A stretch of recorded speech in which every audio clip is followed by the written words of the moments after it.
Hey, so this is going to be a relatively, hopefully, short video on feedback. So in this video, we're going to talk about what feedback is, how to give feedback, how to receive feedback, and ultimately why feedback is probably very crucial in the short, even medium, even probably long term to doing really well in debating if this is something you want to do. So why would this workshop be useful to people? So if you're very new to debating, you're probably going to learn some stuff about how to integrate feedback here. Particularly if you want to get ahead very quickly. So if you want to maybe invest some time in debating, or maybe you've joined in your third year and you don't have that much time left in your university career, but you really want to do some well. You want to get, so what does that mean? You want to do well, and then you want to break. You want to just get that acclamation and meritocracy.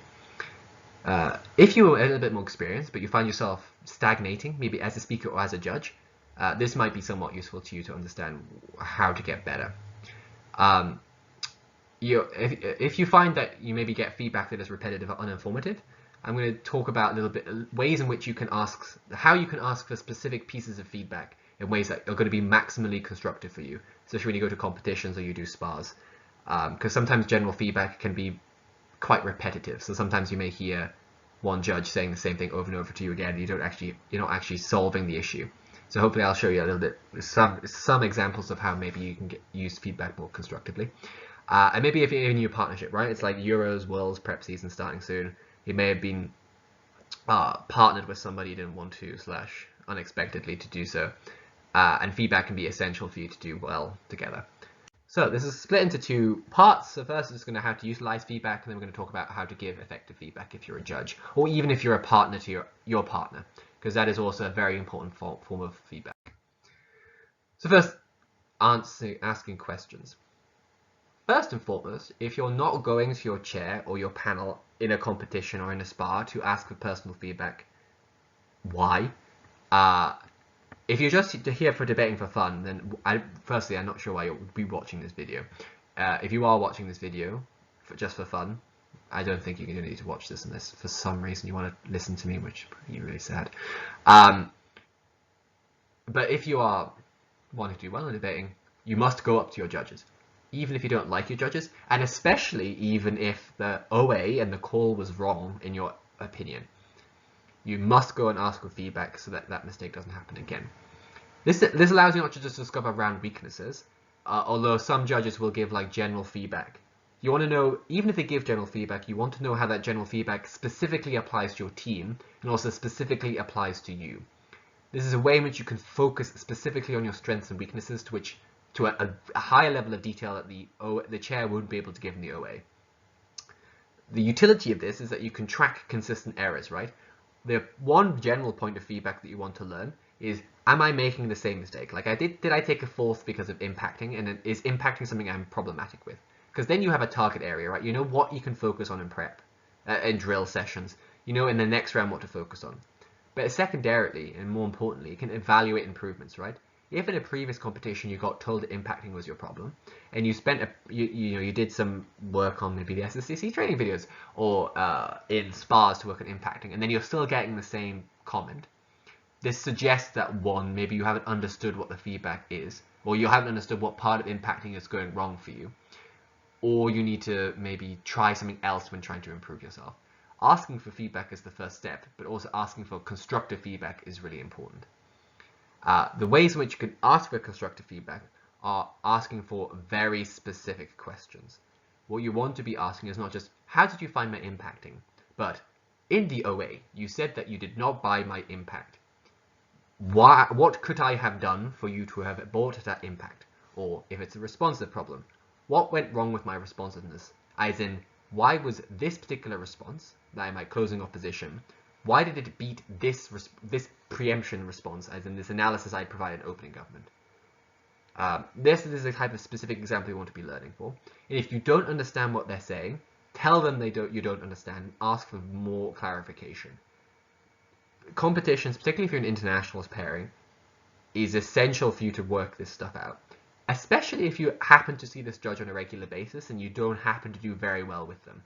This might not just be because they're a bad judge, and probably oftentimes isn't because they're a bad judge. It's because different judges have different preferences that maybe they can't necessarily are aware of or don't need to change. And this is a part of the fun of, well, the fun of the game, right? I'm going to say fun of the game because I don't know if this is fun. I'd prefer if all judges were robots, because it would make, I think I would have more fun at debating. But different judges have different preferences, and talking to judges allows you to understand what they are specifically looking for, what they maybe evaluate more than other judges. Like maybe they really want clarity in impacting, whereas other judges are more lenient with clarity. Asking for specific feedback then can prime you that when you see that judge again, to do that particular skill, right? Unfortunately, this is a part and parcel of doing well in the game, is this specific level of skill. But just in a general basis, you want to understand what's going on, you want to clarify what you can do to improve, and track by asking feedback consistently to make sure you are doing better. How do you implement feedback, right? I think what is important here is don't just go up to them and go, well, what do you think? You want to be writing down and codifying the key criticisms and success from the OA before you even ask for feedback, right? This is where you're writing down not just verbatim what they're saying, but why they resolved clashes in certain ways, why they thought this piece of response wasn't important, why didn't they credit certain material of the OA rather than others. If you have these questions, you need to go up to them and ask them, right? 15 minutes is not a long time to do an OA. There's going to be a lot of material that isn't explained, and many judges will not justify why certain metrics were used in a debate or not. Obviously, high quality chairs will. This is a part of the judging criteria, is that 8, 9, 10 judges will be very explicit about, well, actually 9, 10, or even just 10 judges should be very explicit about why they're choosing to justify disagreements or positioning within teams based on a certain type of disagreement. But you want to be very clear why this is true, and this helps you understand them.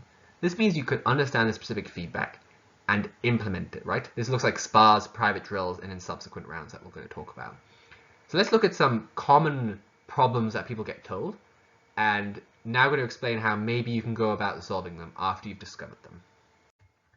Let's say you get told you have an impact problem. So maybe you find a round where maybe you spend 6.5 minutes explaining something and then rush an impact at the end, and you find yourself doing that consistently. Here are maybe 3 ways in which I have found that I have got better at impacting as a result of doing these things. So firstly, maybe you have prep spars, right? So maybe at your institution you train once or twice a week. You might just want to focus on impacting to the extreme, right?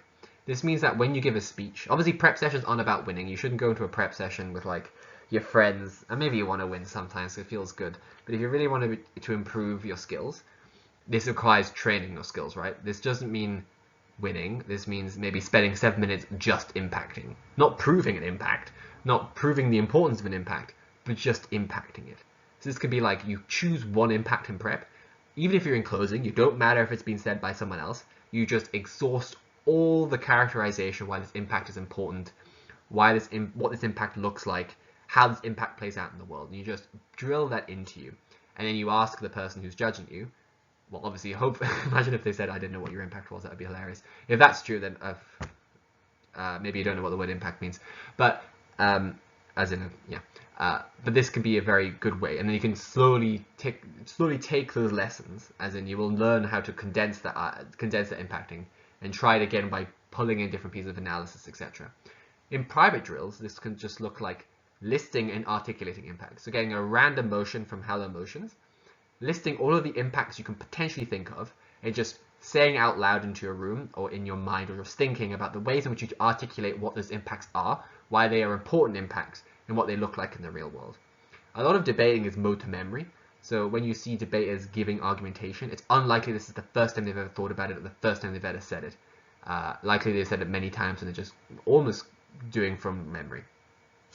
Third way, maybe in subsequent rounds, particularly in a competition, you might want to just write down in your notes before the motion is released, focus on impacting in this round. And therefore, in prep, you can retune and reevaluate how you think about it. So maybe when you first go into prep, you don't think about clashes or you don't think about burdens, you think about impacts. And then you allow all of your speech to flow from the impact. So then maybe that means your impact is at the start of your speech. And therefore, it's very clear what you're doing. So this is maybe how you implement impact problem feedback. Let's talk about engagement. So this is another type of common piece of feedback people will get. They'll claim, you lost to this team because you didn't engage with them properly. So this is a very general piece of analysis. Independent of whether or not you go up for specific feedback, and hopefully by this point you've at least learned that I would advise you to do so. Let's say, how do you deal with this? So for instance, in prep spars, you might want to spend more time listening than taking notes. So problems of engagement are usually problems of not tracking. And not tracking is usually a problem of you're writing stuff down, or you're writing your speech out verbatim if you use a laptop, which I often fall into the trap of doing in prep, I must confess. Just sit back and just listen, and then work from there. Maybe you won't respond to everything, and maybe you won't track everything. Maybe it won't be like the best speech you've ever made in your life. But engagement is all about listening. So in prep spars, spend more time listening. Second way, maybe the ways in which you can execute responsive substantive is line by line. So maybe as a LO, any responsive speaker that isn't PM, particularly in deputies, just write out a little headline of what LO if you're DPM, or what PM and DPM say if you're DLO. Write out what they are saying, and then just go through their speech in your speech chronologically and attack every single thing. The utility of this is, one, you will recognize when you're responding to this material how some types of responses collapse into each other. How in some instances speakers say 3 different things, but one response attacks all 3 things. The way you realize this is by doing it, right? When you do this, you'll realize, holy shit, I'm just repeating this response 3 times, but in a slightly different way. And then you sit back and reevaluate, and also just ask your chair afterwards. I think this response was sufficient for these 3. I didn't need to do it line by line. Do you agree? And if they do, you're like, yeah, my instincts are correct. If not, they were like, okay, my instincts aren't correct. Let's see how to evaluate this again in the future. Then what you want to do is you want to fold this into bundles afterwards, right? You want to get used to responding line by line, then recognizing which responses are and don't need to be said. This can be done by asking in a prep the judge that's judging you, which of these responses was sufficient for me to beat them on this claim. Hopefully some of them were, and then some of them weren't. The ones that weren't, learn why those didn't work, either make them work or drop them. And this is a good way to hone your engagement by honing your prioritization. Because obviously as a deputy, you have a lot more to do than just responsive work. You have weighing, you maybe have reconstruction to do. But to learn how to do engagement properly is to learn how to prioritize. To learn how to prioritize is to learn what needs to be responded to. To learn that, you need to know what doesn't need to be responded to and why. This requires a degree of practice and confidence, which comes through the stuff I talked about. Charitability problems. I think this affects everybody, but this is, I think, my unique weakness. So a lot of, especially in current debating, a lot of teams will be trying to destroy other teams. Like, you're just wrong, and here are 14 reasons why you're just wrong. This sometimes works, but when you start to get into higher rooms, you'll find this doesn't work anymore. And therefore teams may have said, well, your responsiveness is good, but they were largely mitigatory, and I think you just didn't beat them. What this means is you didn't take that team at best case, and you didn't respond to their best case. Often this comes because you just misunderstand, and because you are in that frame of mind of attacking somebody, you often, as just a human, will undermine the importance of this argument. So when you're a member of opposition, you're trying to think why opening government are stupid. You will just believe them to be stupid by virtue of you trying to think why they are stupid. So you'll miss things. You'll also just emotively think they aren't very persuasive. If, on the other hand, you change your mindset and think, this team is very good, but beatable, let's take the argument at the best. In prep sessions, this looks like not worrying about analytically delinking a case, so just presuming the analysis is true. So let's just take it as if the teams have proved what they claim to prove, and try to say why that doesn't matter. So for instance, if in a debate like this House this House believes that states should propose decapitation, I only say this because I've just done this debate, which is like removing terrorist leaders in anti-terrorism policy. If a team says, okay, we shouldn't do this policy, we shouldn't decapitate leaders because we need leaders, because we can negotiate with leaders uniquely, as in we need leaders to negotiate with, and this is the only way you can get a peace resolution. The temptation here is to rebut that response, right? To say, this is not, negotiation wouldn't be successful, and here's all the reasons why.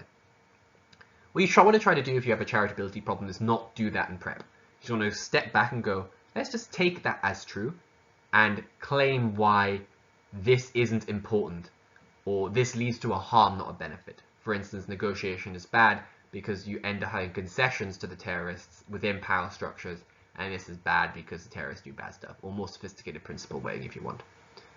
The glory of this is not only just actually genuinely make the experience of debating better for everybody, because some It can be quite exhausting if you're just attacking people again and again and again, because it doesn't feel very nice, as you probably know if you've been attacked yourself by rebuttal, although it is a necessary and essential part of the game and is very character building.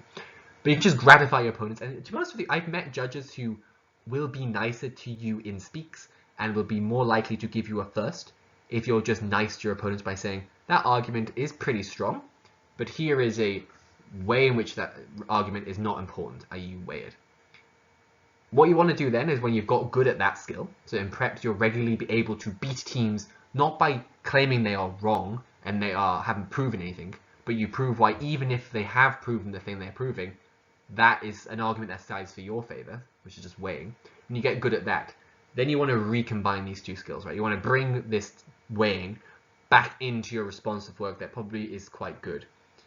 As in, you do undermine their case by analysis or responsive material, but then you go, I'll forget about whether or not this analysis has been successful and I'll just weigh. This means that you probably won't have a charitability problem, and you probably will very regularly beat good and even very good teams. Finally, on uniqueness. So this is probably a problem that people who are newer to debating will more likely experience, where particularly if you're in closing, you might get called derivative, as in you didn't say anything unique. I have a bugbear about this. I don't think any team is ever truly derivative.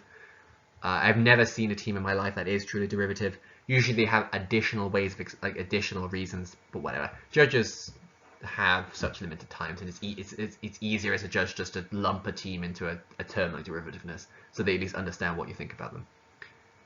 So how do you deal with this, right? This just comes from experience. So go to Hello Motions. If you don't know, just hellomotions.com in YouTube or your URL link. This is where you have a list of loads of motions. What you want to do is you just want to prep those motions on your own. You want to think about ways in which arguments you can make on either side. You want to maybe collaborate with different people, potentially people who are more experienced in your society, who can give you ideas about arguments to make. You may wish to watch some high quality debates like this on YouTube. There are quite a lot of them. Hopefully some of them will be coming to this channel when Cara edits the video. I hope she doesn't see that actually, because I was probably meant to do that, not her. Anyway, and this can therefore allow you to cover ground in topics that you may be weaker on just because you understand less of it. Unfortunately, uniqueness problems are mainly about experience. The more you do your debating, the less derivative you'll become, the less derivative you'll be accused to be, because you'll understand some new arguments. And this is probably the more, it's kind of like sit back, relax, kid. You'll get better at this as time goes on. Great. So that's everything I want to talk about when it comes to receiving feedback. So you want to be you want to ask for feedback very regularly. Second, you want to be specific so that you comprehend what's going on. You don't want to ask for general feedback when you go to a judge. You want to be like, why didn't you think X beat Y on the thing that I think I beat them on, which is Z? And they'll be very specific about articulating that. If in the, yeah, let's just presume it's successful.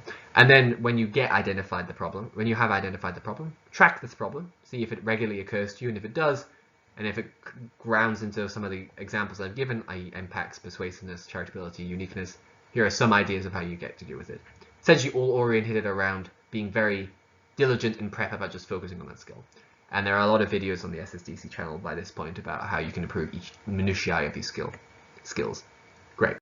So let's say you're a judge now, right? I think an important part of judging is not just giving the call, but helping teams improve, right? This is a collaborative exercise about how to make teams better. Not just because it's more interesting for you to watch, but and aside from the fact that I think you have a moral obligation to the community, it actually just helps your judge score as well. So if you're really interested in breaking as a judge, teams will praise you in feedback and probably will give you higher scores if you are there in the room afterwards and you go up to them and saying, I really liked your speech, here are some things I think you should work on if you're interested. They will be more likely to listen to you, more likely to think highly of you, particularly if you're a chair, and particularly if the debate was quite complex and hard to articulate and you don't feel you did a very good job in the OA. Clarifying it by personal feedback can be a very good way to not tank your scores. That's if you want to be very Machiavellian about it and you need a Machiavellian reason. Some people might, and if that works, then so be it, because I've still advanced my moral obligation regardless. So what we want to be doing here when you want to give effective feedback, not just general feedback like, oh, your argument was good, it's very good. Every team is very good. No team is perfect, right? There's nothing more frustrating than when a judge is like, yeah, there's not really more you could have done. You did really well. Like when you get a first. And you see the speaks, you got an 81. You're like, well, evidently there was something more I could have done, right? There's always more you can do. You want to be very specific that the feedback you want to give is not just to the team that came at fourth, but all teams, because everything, people can always do something better. This requires active thinking, right? This actually just will make yourself a better judge as well. So when you're listening to teams as a judge, you don't want to just be writing down their arguments. You want to be thinking about the weaknesses of their argument, because not only does it prime you for other teams that I talked about in active listening workshop, but also it means you get better at understanding the flow of a debate and you don't miss track debates. If it's a widespread problem that exists and you're a chair, for instance, you may wish to highlight this in general feedback, as in if all teams struggled with impacting, as in you weren't clear what the impacts were, you weren't clear why the impacts were important. This is what you want to raise in general feedback. But for judges, especially if you're an experienced judge, but even if the teams are experienced, you want to give this feedback to them specifically. As in sometimes the 4 teams in a debate all suck for different reasons, as in they all have weaknesses for different reasons.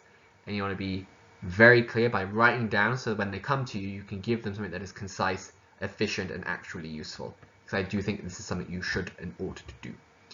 So how do you do this, right? So here's an example of weak versus good feedback. So let's say, for example, the problem with a team was analytical. So maybe a team got a third because whilst their argument was clear, and you found the argument in abstract persuasive, they failed to prove to you why the argument is true, or failed to prove to you why the argument was more true than other arguments or more important than other arguments. The bad way of articulating this is to say, you lacked good analysis, and I didn't buy your arguments. This is unhelpful to a team. A team isn't going to like you when you say that. You want to be very specific, right? You want to be like, your analysis, and then say their analysis, because this means that teams feel as if they've been listened to. It's probably something you want to do in OA as well. You want to give them what their analysis was, so that they know that you knew what their analysis was. And sometimes teams are salty because they think, oh, you mistracked me, you didn't listen to me. Like, I did listen to you, bro. I got your analysis written down. It didn't work. So you want to start by saying, this is what your analysis was. This is a good start. But these other teams made these contributions. Why? What you're doing, as in why, not like WHY, why. Here what you're doing is you're being very clear to the speakers. Here is the 2 pieces of analysis that the teams have asked me to think about relative to each other. Then you're going to explain why you felt that Y undermined X. This may seem very trivial, but there's very many times judges don't do this. And teams will ask, should hopefully after this workshop, should ask for this. So be prepared to have to justify yourself on this very granular level. So you want to say that their analysis Y undermines your analysis X for these reasons. I say reasons because it's more persuasive to panelists, well, panelists actually, yes, but teams, and maybe yourself, if you can find multiple reasons why this is true. Then what you want to do, because you've actively thought about why that analysis didn't work, you should know or have some indication or inclination to what would have made an analysis work. The reason you do know this is because this is how you evaluate analytical extensions to judge, right? You're going to know what the weaknesses were in an opening team, so that you're listening out for the closing team to fulfill them. So as a judge, you should know what you're listening out for, and therefore you just tell the opening government team, this is what I was listening out for. This is what if you had said it, I would have bought you. It would have proved your arguments. And this is why I think this analysis would have proved your arguments. And this is why I think the analysis you provided didn't. This is the really specific and granular analysis that if you're able to provide it is super helpful to speakers, and they will generously reward you in written feedback when they do give it, because they'll be more inclined to do so. It's also just good for the community. So good feedback differentiates from weak feedback because it's specific, it's targeted, and it's charitable, right? You don't want to just dunk on a team. You want to say you did have good positive stuff, because every judge and every speaker has a positive about them, but it just wasn't positive enough. That sounds a bit sad. Rip. It just didn't get this far for these specific reasons. This is what I think differentiates weak from good feedback from my own experience. And if you're interested in getting better feedback, and also if you're a speaker here, this is how you should evaluate your judges. So when you are giving feedback on the tab, which you definitely should do for meritocratic break, is in your own self-interest to do so. This is what you're listening out for. If judges do this, I would advise you to rate them higher, because this is not a very common skill, and this is a skill we should, as a society and as a community, reward. So, shorter than most of my videos. So feedback is the best way to improve. You want to be very targeted when you ask for feedback, and you must always, I hope, ask for feedback. Even if it doesn't occur in the day, maybe you have a really bad round and you just don't want to think about it, and you know, I understand that. I feel that way sometimes too. Always try to approach your judge at some point. Although do recognize that if you like message them on Facebook, you probably will never hear from them ever again. I know there's one judge where I have like 12 pieces of outstanding feedback from like 2 years ago, and every time I see this judge, I ask for feedback, and we always meme about the fact she hasn't. Anyway, and so when you're asking feedback, be very specific, and make sure you understand it, and then try to implement it in prep drills in the ways to actually improve upon it. Feedback is only good insofar as you're willing to work on getting better, and feedback is the first thing to getting better. If you're a judge, or even if you're a partner, recognize that all the stuff I talked about also applies if you're a partner-partner dynamic. You as a partner should also be actively listening to your partner as well. So if you're a deputy, you should be scrutinizing your first speaker as if they're not your friend. Well, they might not be your friend, you know, not all debating partners are friends. As if they're not the person you prep with, so that you can then tell them afterwards. Especially because sometimes some people are like, don't understand what they've said, and they get very angry at a judge. They're like, you didn't listen to me. I know a few people like that. I'm looking at one right now. This could be a good way as a partnership to be like very honest with each other and go, well, I actually don't think you said this. Because there's also a way in which you can recognize what you ought to say. See active listening video. Anyway, so when giving feedback, you want to be specific, as concise, and as generous as possible. This is in your own self-interest and the moral obligation to keep repeating. So hopefully this has been useful to people who are new to debating, and maybe, at the very least, people who are experienced have some ideas about how to apply this. Any questions, feel free to put them in the comments. See you around.